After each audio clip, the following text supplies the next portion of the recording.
Welcome to BoxedIn Health, where knowledge and wellness converge, sparking transformative journey to a better you.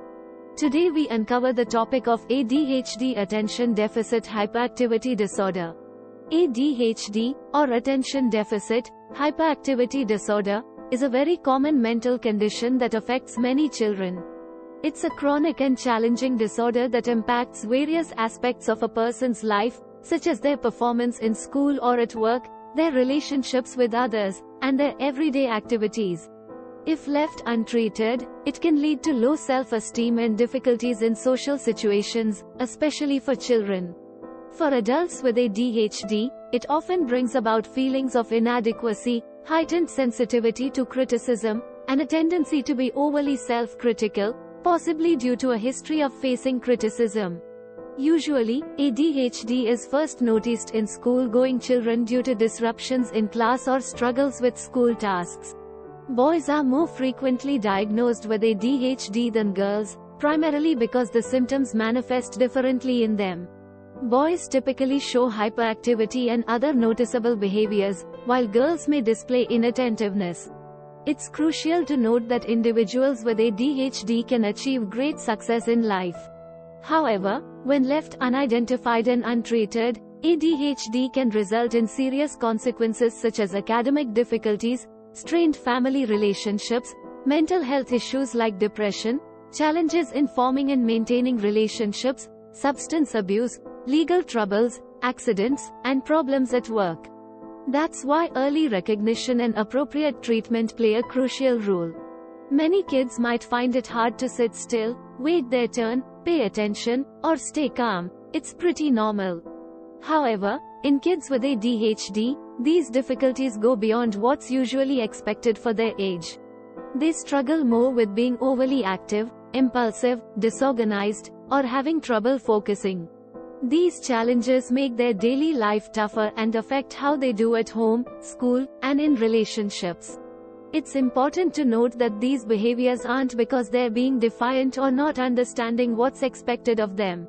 Symptoms continue into adulthood in more than 3/4 of cases. ADHD comes in three main types. Inattentive type. Mostly struggling with paying attention.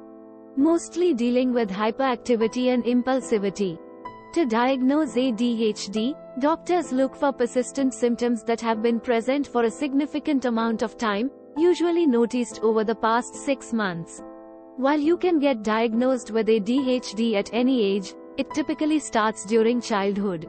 When making a diagnosis, it's crucial that the symptoms were there before the person turned 12 years old and caused difficulties in more than one part of their life.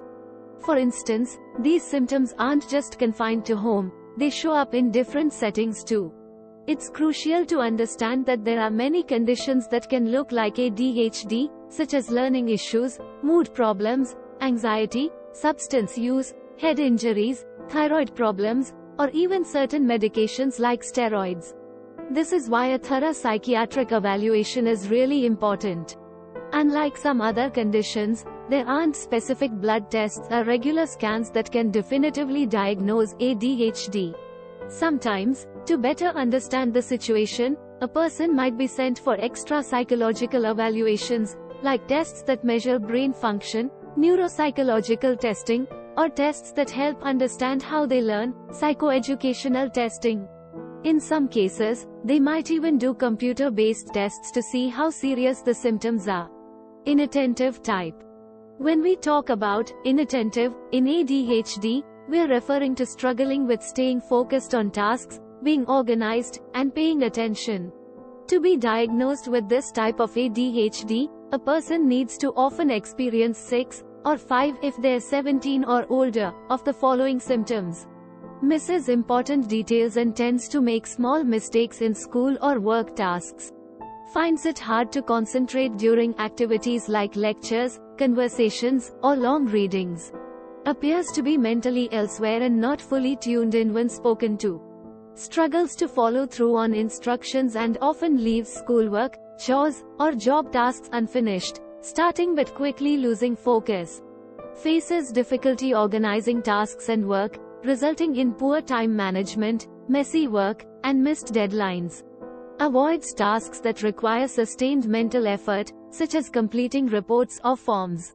Frequently misplaces essential items for daily life, like school papers, books, keys, wallet, cell phone, or eyeglasses.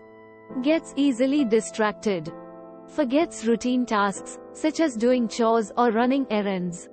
In older teens and adults, this might extend to forgetting to return calls, pay bills, or keep appointments. Hyperactive, impulsive type. Hyperactivity in ADHD means having a lot of extra movement, like fidgeting, being full of energy, not staying still, and talking a bunch. Impulsivity is when you make decisions or do things without really thinking about what might happen. To get a diagnosis for this kind of ADHD, a person needs to often experience 6, or 5 if they're 17 or older, of the following symptoms. Can't help fidgeting, tapping hands or feet, or constantly moving around in a seat. Finds it hard to stay seated, especially in a classroom or workplace. Loves running around or climbing in places where it's not the right time or situation. Can't seem to enjoy play or leisure activities quietly. Always seems to be on the move, like they're powered by a motor. Talks a lot, maybe more than needed.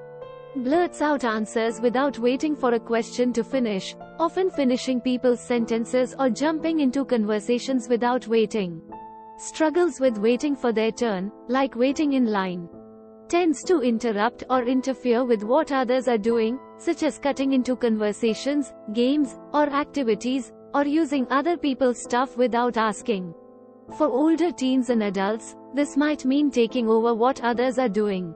Combined type. This type of ADHD is diagnosed when both criteria for both inattentive and hyperactive, impulse types are met. We're still working on pinpointing the exact cause of ADHD, but researchers are actively studying it. Some things that might contribute to someone having ADHD are: family history. ADHD seems to be more likely if it runs in your family, suggesting a genetic link. Environment. Growing up in certain environments or being exposed to lead as a child could increase the chance of having ADHD. Developmental challenges. Issues with the central nervous system during critical stages of growing up might also be a factor. Risk of ADHD may increase if blood relatives, such as a parent or sibling, with ADHD or another mental health disorder.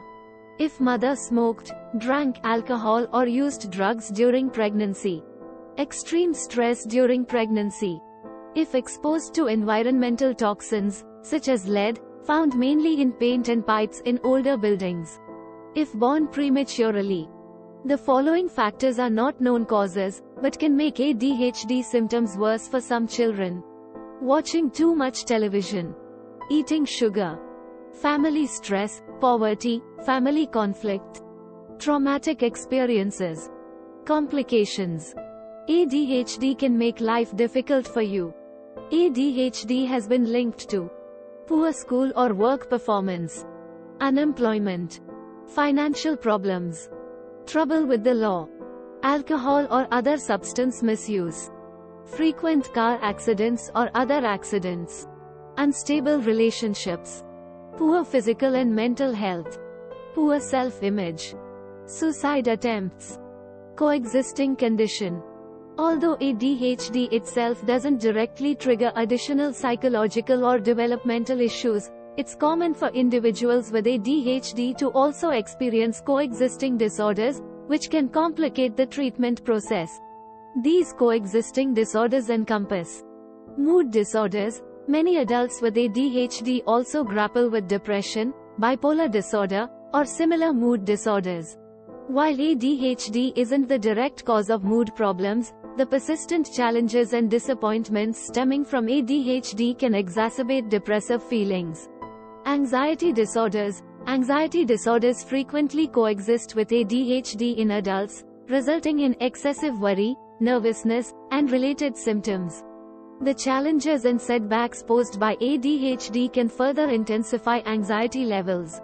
Other psychiatric disorders. Adults with ADHD face an elevated risk of other psychiatric disorders, such as personality disorders, intermittent explosive disorder, and substance use disorders. Learning disabilities. Academic testing for adults with ADHD often reveals lower scores than expected based on their age, intelligence, and educational background. Learning disabilities may manifest as difficulties in comprehension and communication. Managing ADHD typically involves a holistic approach that combines medical, educational, behavioral, and psychological interventions.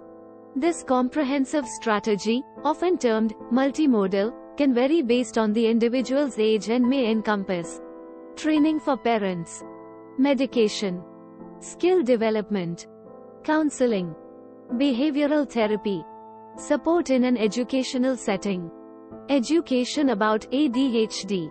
Collaborating closely with healthcare providers and other experts, the treatment should be customized to suit the specific requirements of each individual and their family. This personalized approach aims to assist the patient in managing symptoms, dealing with the disorder, enhancing overall psychological well-being, and effectively navigating social relationships. If you enjoyed today's video, don't forget to like, share and subscribe for more informative content like this. Thanks for watching. See you again with another video.